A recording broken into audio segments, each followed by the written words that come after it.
Local productions seen on Delta College Public Media are made possible with support from viewers like you. Thank you.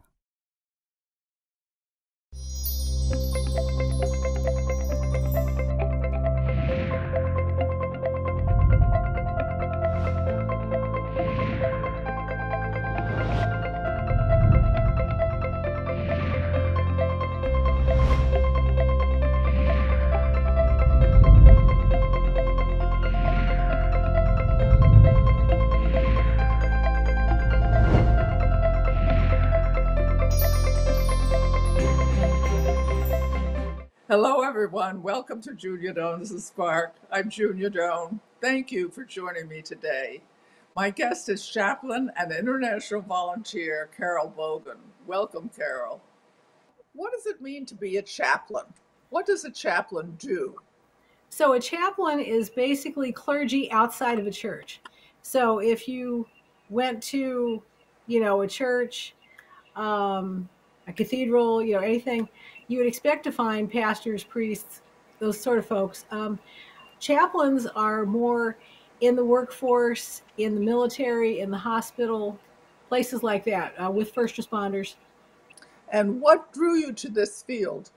So it wasn't anything I was really planning on. So when I retired from my career with Roman Haas and then Dow, I had been praying about this, and be careful what you pray for because God answers. And you've heard the old expression, if someone tells you you're a horse, ignore them. If two people tell you, look in the mirror. If three people tell you, buy a saddle. And having done 30 years of youth ministry and other things like that, the path was open and a lot of doors were opened, and it's worked out really well. It's been a joy to serve in this way. What made you choose youth ministry? Oh, my goodness. So when our son was very small, my husband thought we should volunteer with the youth group so we would know which babysitters were safe and which were the wild kids.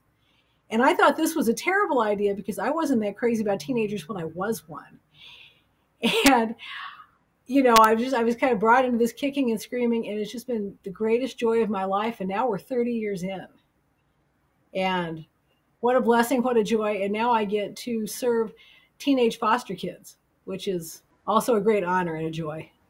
You actually do a lot of things in that field of being a chaplain. Would you care to tell us some about that? One of the things I do is I'm on a critical incident stress management team, which basically helps first responders debrief after they've had traumatic encounters. This was developed after the Oklahoma City bombing. And it's been around that long.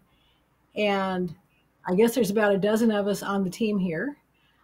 I've been asked to do, I up to over 10 weddings now, which is always a wonderful surprise, but a great joy. Funerals, of course.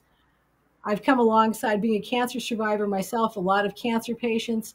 And because we went through the flood twice, with 2017 and 2020, United Way and places like that have sent me to come alongside people who also went through the flood who need to process with a chaplain. And before you moved here, you were at Roman Haas. Could you tell us about how you got there, what you did? Why, sure. So when my husband Leonard graduated from the University of Illinois, he was hired by Roman Haas. We had a young son at the time who was just 3 years old. So the idea was I would stay home with him until he was old enough to at least get into school, and then I would work part-time and so forth. And the little fellow at the age of 4 figured out that all the other children in the neighborhood got onto this yellow school bus. And they played with 30 kids all day, and there were field trips. And Mom, how do I get to be part of this? And I said, well, sweetheart, that's really nice, but we have our thing, and we do the park and the library, and I cut the coupons and you cut everything else. And he said, Mom, there is no yellow bus. There are no 30 other kids. And of course, at that time in the Philadelphia area, house prices had gone up 20% a year for 2 years in a row. So we're thinking, my goodness, we may never get a house, not knowing, if that would ever end. And, clearly it was worth trying with the job. And Leonard came home one day, we only had one car, and said there's an opening in the nuclear magnetic resonance spectroscopy lab, which is, an MRI for chemicals. And he said, you should do that. And I said, I'm an animal science major. You think? And he's like, no, no, no, you'll catch on. So I went, and it was a wonderful interview. And, I asked normal questions, right? What are the priorities of the job? What would I learn first? You need me out of hours. Then we went to the lab. Absolutely no credit cards, no pacemakers, nothing containing iron anywhere in the lab. And of course, it's a superconducting electromagnet, right? So if anything with iron was in there, it could be drawn to the magnet. All of the liquid nitrogen, liquid helium would boil out and suffocate everybody in the room. Very, very careful sort of thing. And they said, and you will use a plastic vacuum cleaner and empty the plastic trash cans. And I said, I don't even need training for that. What I didn't know is they're required to have at least 2 candidates for the job. So what I was told later is when the real candidate came in who had a bachelor's in chemistry, seriously, who are you going to hire, right? And I was apparently, the one we have to interview also, just to say we interviewed more than one person. And they were very quiet in the conference room, I was told. When they got into the lab, and again, this is, all what I was told, they were explaining about the dangers of superconducting electromagnets. And they said, but it would be so cool to take a folding chair and see it fly across the room. Well, yes, but everyone would die and there'd be $500,000 worth of damage to the instrument. Oh, right. Well, maybe I could just wear earrings and feel the pull on my ears. And of course, the scientist in charge said, well, we probably would not die from that. So the conversation did not go as they expected afterwards, right? Animal science major, bachelor in chemistry. We don't want to die. Carol Bogan gets a job. So that was the start of my career. And our son absolutely loved going to school, had a ball, never once, begged me not to go. So it was wonderful. I got to work in the analytical division, synthesis, applications testing. It was terrific. And again, the teenagers got into it too, because the Boy Scouts had a program where boys and girls of high school age could come in and learn about science in an on-the-job kind of setting. And so I got to be part of the Explorer Scout program as well. What happened when Dow bought Roman Haas and your husband was offered a job at Dow? That was very scary. No one knew that the acquisition was taking place. And I came down the hall to my office that particular day, and Dow was one of our biggest competitors, right? And someone said, you work for Dow Chemical, which would be, like calling someone a traitor, right? And I said, I don't. I work for Roman Haas. They're like, turn on your computer. Good grief. And because of the way the acquisition went and some surprises along the way, a lot of the research division lost their jobs, and we still had ours. So, by the grace of God, we were very happy to still be employed. Leonard was offered a job here. My job was still back in the Philadelphia area.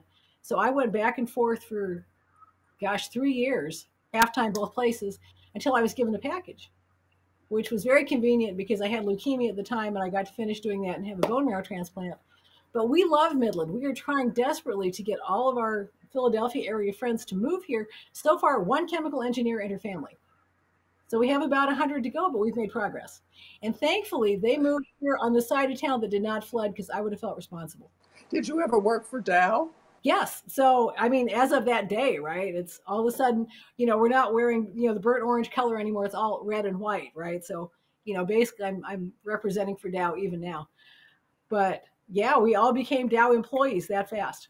Going back to being a chaplain, how did you decide what age group was most productive or satisfying and effective to work with?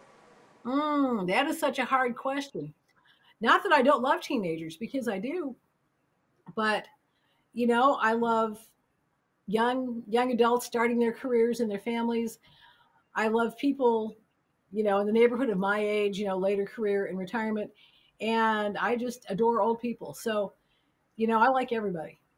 You work with, I remember you're telling me that you were going to go to, I think, a week-long camp for children who had problems. Well, You can be more detailed. And you were going to tell me, and you did tell me, your opening speech. Would you care to share? My opening speech. Well, so I serve at, oh, look, I've got the mug, Royal Family Kids Camp, which is for children who are between 7 and 12 in the foster care system. And for that camp, I wrangle the teenage volunteers. And God bless these kids. I mean, they're doing this for free. You can pay kids to do what we have them do. And they clean the toilets and the showers, and they help watch the waterfront, and they carry bags of trash that weigh more than they do, and set all the tables and wash all the dishes for 150 people at a time, 3 times a day for a week. And it's exhausting, and it's wonderful. And I'm, basically the chaplain for that group. And then for the Teen Reach Adventure Camp, which is the 13 to 18-year-olds, for whatever reason, they've had me be the speaker there these last 5 years. I keep saying, if somebody else would like to do this, they're like, no, they seem to listen to you. So that's a joy. But yeah, 5 years of that. It's a little shorter camp. And of course, the boys and the girls are separated at that age. What did you learn from doing it? The relentless love of God, how none of us are out of his sight and out of his care. And he will send his people around to support. And I love these foster families who've taken these kids into their hearts and their homes. It's such a beautiful thing to watch, and a beautiful thing, it's like what God does with us, right? Draws us in and loves us. And I read that you're trying to start, you and your husband are in the midst of starting a school in Africa that would deal with adolescents who've aged out, or whatever you call it over there, for foster home. Tell us about that. So some dear friends of ours are missionaries over there, and they have personally adopted, 6 or 7 orphans. And now some of these are having children, right? So they have, grandchildren even through this. But they are starting this school, and we're on the board for these kids that turn 18. And, they're now out of the orphanage, out of, whatever care they had. And they have no marketable skills. And they end up on the street with every terrible thing you can imagine. And the Nelsons are like, no, this is not going to happen. We're going to start the school. So the land is purchased. And we actually had the privilege of going there last year to see what's going on and talk about where the buildings are going to go. And they're, getting the teachers selected. And it's very exciting. When you talk about starting a school, what would be the curriculum?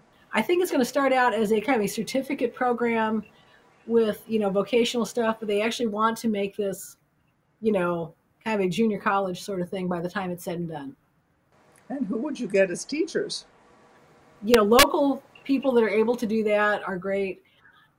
There's been some talk of having people come over for a semester or two to do some instructing. So they have some folks in mind. Would you be interested? Yeah, I am teaching just differently. You do I a think great we're job. all teachers, actually. By what we say and what we do, one way or another. That's true. I saw that you have counseled a handful of marital, I don't know if it's before marriage or after marriage. What is that program about? So a little bit after. So mainly through our church, but not entirely, my husband and I do premarital counseling. And we use a program called Saving Your Marriage Before It Starts. So SYMBIS, SYMBIS, is the acronym. And it's great because they have different tracks for people who have been married before and have not been married before. And apparently the people that developed it bought the rights to the DISC personality test. And they're the ones that wrote the eHarmony program. So they look at all these different no kidding. life and your history. And it's so well done. And the printouts, you have the picture of each of the people and their responses, and these beautiful graphics showing, where you kind of agree on things, and where, things might be complementary, and where you really need to have some conversations before you're really upset with each other. I wish with all my heart we had done something like that before we got married. We're 42 years in. Whew, that would have saved us probably a year or two of, how it is. Yeah. Adjustment. Yes. I like that word. Well, we're all adjusting anyway. If we're alive, we Right. should be. Do you use Myers-Briggs as part of that or not? So they incorporated the DISC, DISC personality test. I've done Myers-Briggs through Roman Haas and Dow, but that would be separate from this one. I'd be interested to know your Myers-Briggs profile. I bet. We can discuss that separately. The what is it adaptable to single people who are starting out and thinking about a long-term relationship who maybe have not met that person to have it with? That's a great idea. It's not set up for that because I send a link to the couple and they each fill it out, and then it shows where they are on, gosh, 16 pages worth of different areas. But that's a great idea. You know what? If you like, I will send that in to the people who produce this and make that suggestion. I think that's brilliant. Thank you. But my thinking was if people are drawn to mistakes through ignorance, let's say, or disinclination, this would give them a chance to just meditate, review, see how they're seen by the test, somebody else, then they could do whatever they wanted with it. Just one more piece of information uh, about yourself. When I was working on a festival that was getting a lot of pushback, I would have these meetings at a very early morning meeting, 6:45 in the morning, Ooh. and to plan and strategize this, that, and the other. And one of our wonderful committees said to me, "Junia, you go so fast. We're trying to keep up with you." And I realized at the time she was right. People get information differently, slow, fast, concrete examples, and that I had to moderate to make it more easily understood and available, you might say.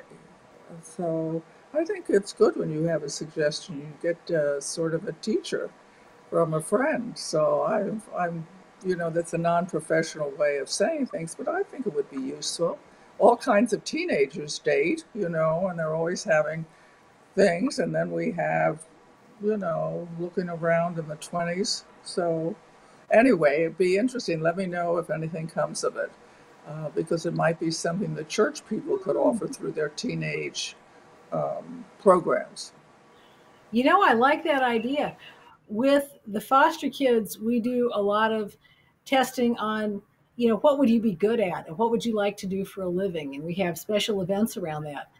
But I like where you're going with this, and I would like something like that because so often people see things in us that we don't see ourselves, and maybe it would be good if somebody told us. And of course, anytime you have something you need to tell me, I want to hear it, right?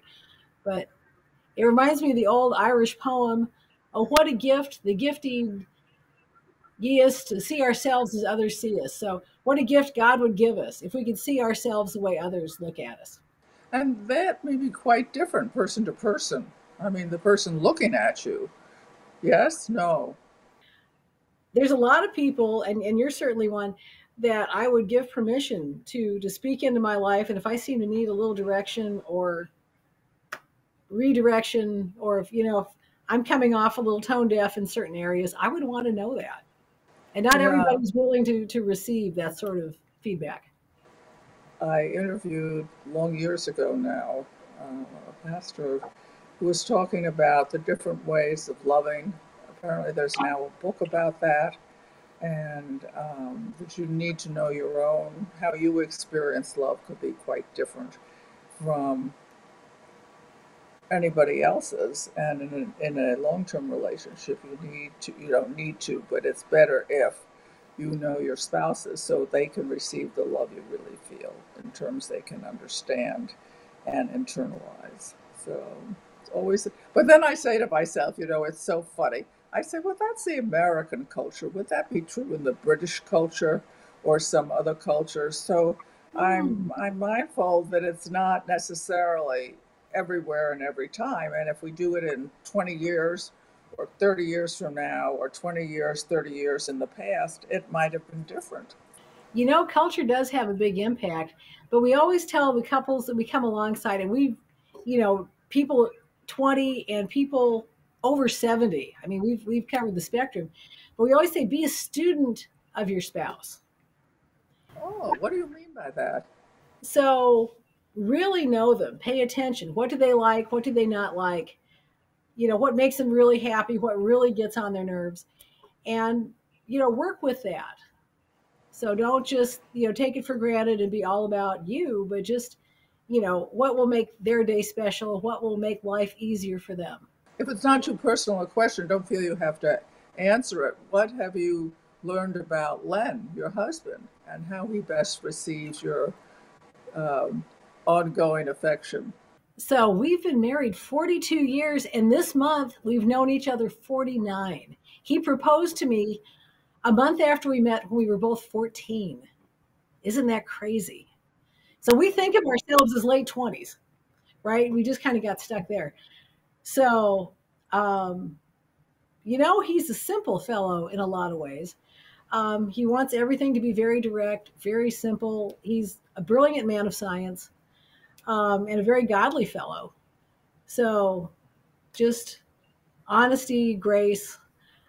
There's a really good book, I believe Gary Smalley wrote it, called The Five Love Languages. And physical affection and words of affirmation, gifts of service, and gifts of time. So if you know how your spouse rolls in that area, that's a very helpful thing. Leonard is very much an affection, words of affirmation kind of guy, and quality time. What would you say about yourself? What is the best way for him to show, for you to experience his love? That's terrible. I've never thought about that. I'm pretty much any of the five on any given day.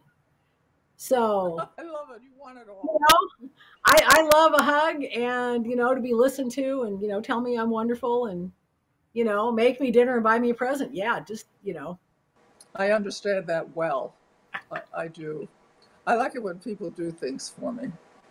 They don't have to, and it takes time and thought and energy. But it's.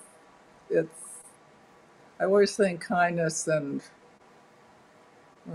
patience sometimes, because not every day are we at our best. Uh, who was it? It was Ruth Bader Ginsburg's mother, who who gave her, I don't know if it was the day she was married or the day before, the day after, but she said to her daughter, later became a judge and well known, she said, sometimes you should be a little hard of hearing when your husband says something. Maybe, which I took it to be, if he annoys you or says something or barks, just let it go. Yes. So that was her advice. And sometimes it's good uh, That to just absorb it. We're not in the best mood all the time. So you've made yourself quite at home in Midland. We absolutely love Midland.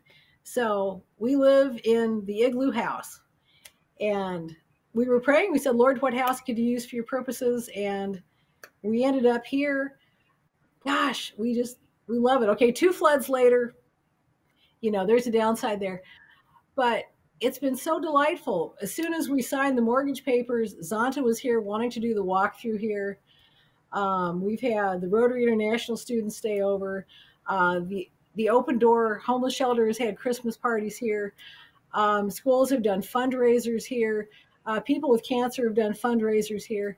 We just did a dinner Tuesday night. We were for adoption option. We were one of the silent auction items. So they had baked Alaska with flambe and the whole thing, and it's so much fun. I know you've had cancer or have cancer, Oh, I and you've yeah. had some pretty serious treatment. And I know you're contemplating writing a book, which you already started. How do you handle ongoing situations like that don't get cured immediately? So thankfully, I am fully cured. I'm almost 8 years out from a bone marrow transplant that cured my leukemia. But sometimes God's gifts aren't what you expect, and this has given me such a door of opportunity to minister to other people with cancer. So my book is Cancer Camp: Thriving in the Wilderness of Cancer, and it's kind of a how-to get you started, um, helping people come to grips with the cancer path, and it's a whole lot of resources to help you get through it. And even throughout the book, there's QR codes for financial resources, counseling resources, community resources, and it's a very winsome thing. It's in the motif of a camp. And there is, of course, a camp director who is a naked mole rat. And you're thinking, well, what in the world? So here is Ned, a naked mole rat. And they are, man, I'm doing this the wrong direction. But the idea with the naked mole rat is that's the only mammal on Earth never found to have cancer in the wild ever, and it's being studied. And his name is Ned because every cancer patient wants to see the letters NED on your paperwork, which means no evidence of disease, which means you're cured. I didn't know that. Go Thank home you. from camp, which is, of course, every cancer camper's dream. Thank you so very much, Carol. I was thinking, what is your philosophy of life? And the thing that came to me was make it better. Wherever you are, make it better. Make the situation better, the person improve, the environment. And it must give you great energy and great satisfaction. And I hope that's true. So to everyone tuning in, remember what I tell you every single time. Go out and do something kind for someone you know and someone you don't know, and do it every day going forward. They were so grateful whether they tell you or not. See you next time. Bye-bye. To contact Junia, send her an email at juniadownsthespark@gmail.com. For more information, program schedules, and news about future guests, go to www.juniadownthespark.com. Thank you for joining us. See you next time on Junia Doan's The Spark.